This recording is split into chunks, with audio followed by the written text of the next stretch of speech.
Thank you, darling. It's interesting how the truth can sometimes seem might malleable, depending upon your point of view. Like how those dime novels make you out to be something you're not? Jack, don't be starting trouble. No, he's right. They do tend to exaggerate.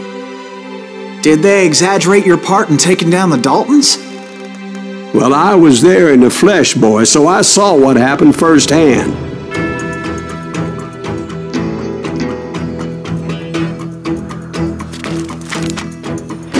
Those Daltons were lawmen once, before they all went bad, robbing banks and trains clear across the territory. Until Coffeeville, of course. I was one of the citizens who took up arms that day. Fighting on the side of the right? I did my best, sir. We all did.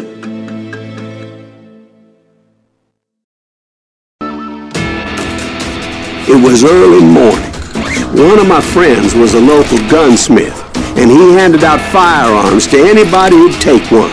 You see, the Daltons got it in their heads to rob 2 banks at the same time. 2 banks on the same damn street. The story was Bob Dalton's girl was always writing about how he had no ambition. Well, you're nobody next to Jesse James, she'd say. Finally, the bastard took his brothers to Coffeeville just to shut her up. Well, the locals recognized the Daltons right off. Before they could get away, half the town took up arms to defend their property.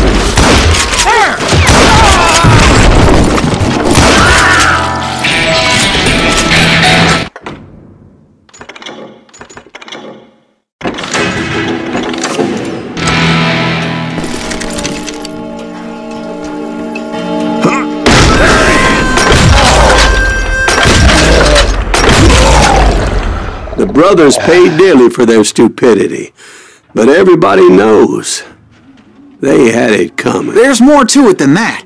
I read all about that day, so I know for a fact that it went down very differently. First of all, it was high noon. A posse of U.S. deputy marshals were on the rooftop across the street. Get ready, boys.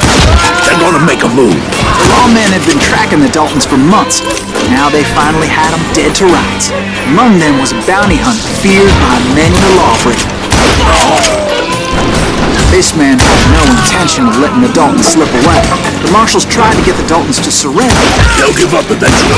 We just gotta wait for something. This bounty hunter knew that the brothers were far too proud to ever lay down their guns. He went in there alone to confront those criminals. One of the marshals shouted, "Where are you going? Are you crazy?" Hey, where do you think you're going, dumbass? That rifle's mine. But he paid him no mind.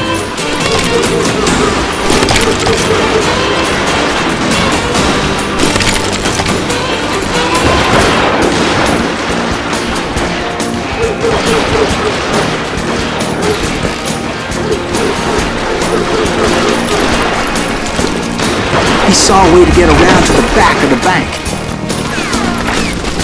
Then he figured out how to hit the Daltons from a direction they weren't expecting.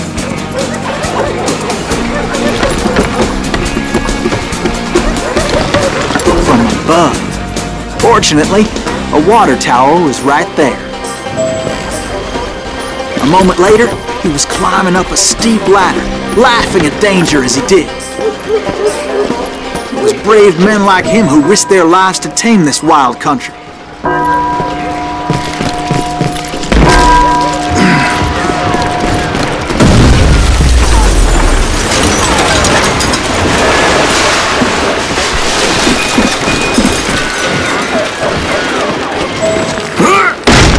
We've got company.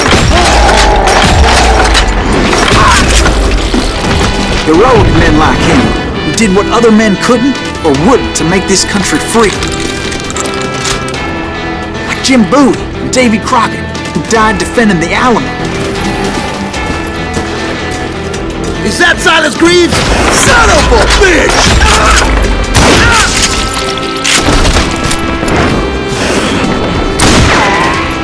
Oh, God damn you!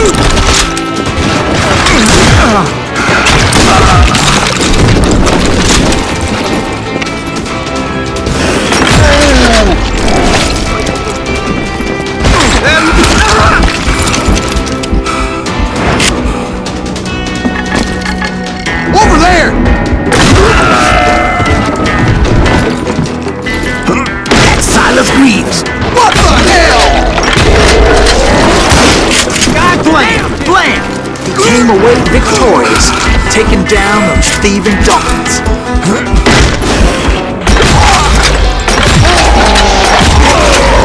His name was Silas Greaves, and when the dust finally settled, he was the last man standing. Sorry, kid, but that just wasn't the way it happened.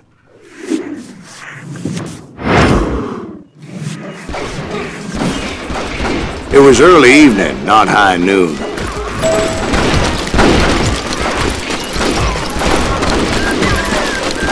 I was late to the party and Coffeyville was already up in arms. The Daltons blew up a safe and were all set to hightail it out of there. Those pathetic deputies surrounding the bank were dropping like flies.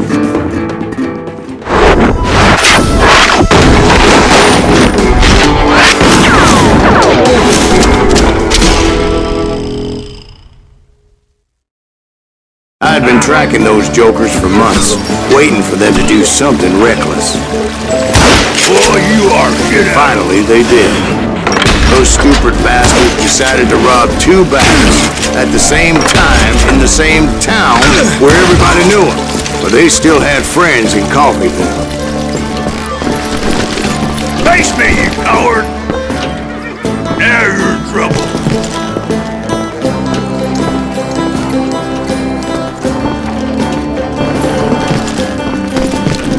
Waste your bullets. Go ahead.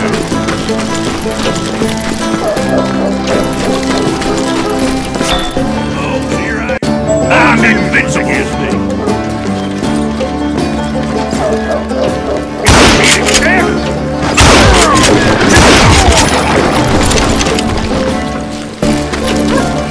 You come out and I will.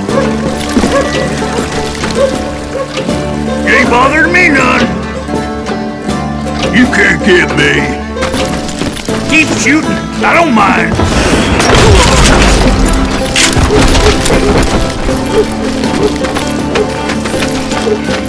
Hey, we got us a you. Put some holes in them. Those friends came after me like a pack of wild dogs, tooth and nail. They were coming at me from all directions. I caught sight of the Daltons running with the money and didn't want to lose it. Problem was, they knew the town better than I did. And to top it off, I found myself in the middle of another shootout entirely. I think they know who we Did the are. Daltons go in somebody's house? No, it was the Smiths, I believe. They were cousins of the Daltons. And they were shooting at the Browns, who were shooting at the Daltons. Which wasn't any surprise, because those two families have been feuding forever. Kill them! And since the Joneses are related to the Browns, they shot at the Smiths, pissing off the Heinhoffers, whose daughter recently married a Smith.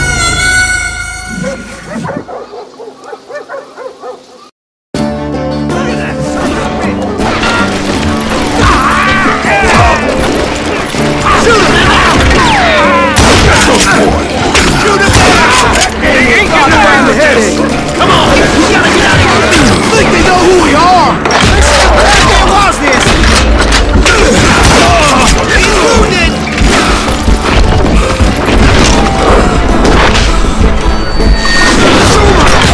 Well, bullets were flying every which way. All the old feuds in Kansas caught fire all at once. There was a hell of a lot of pissed off people in Coffeyville that day.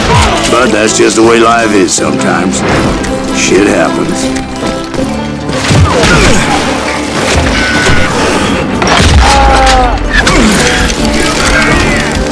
The Dalton boys knew I would never give up. Those Daltons weren't the sharpest knives in the drawer, but they always stood together. They set a trap to slow me down and allow at least two of them to escape. The third brother stayed behind to plant me, just in case that trap of theirs didn't work.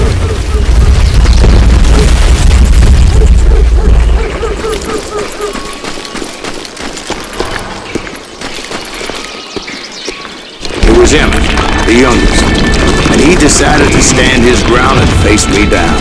I ain't afraid of you, Silas Greaves. This is where it ends for you. He was determined to protect his brothers.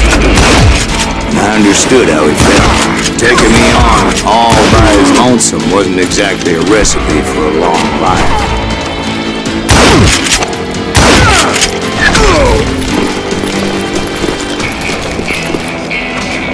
You outlaw dog! A coward and a cheater! But Emmett Dalton survived the robbery in Coffeyville. He's the only Dalton who did. They say he was shot 23 times. Well, Dwight, who do you think put all those damn holes in him?